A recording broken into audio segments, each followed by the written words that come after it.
সবাইকে মকর সংক্রান্তির অনেক শুভেচ্ছা ও ভালোবাসা। তোমরা তো জানোই আমাদের বাড়ির পাশে একটা মন্দির রয়েছে। আজ না আমি আর মা মিলে গিয়েছিলাম পুজো দিতে।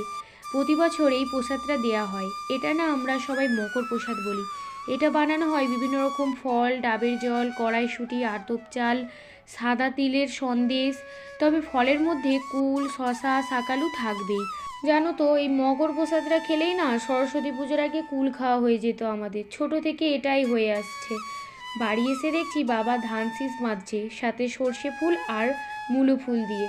এটা কি হয়? এই যে বলছিলাম না, সবাই সূর্য অস্ত গেলে বাড়ির মন্দিরে এগুলো দিয়ে যায়। আর আমাদের এখানে না প্রত্যেক বাড়িতে বাড়িতে রাত্রিবেলা ভাদু পূজা হয়। ঠাকুমার কাছ থেকে যতদূর শুনেছি, নতুন ফল, সবজি, চাষের ধান বাড়িতে আসার খুশিতে এই পুজোটা হয়। আর রাত্রিবেলা পিঠে খেয়েই দিনটা শেষ হয়। ধন্যবাদ।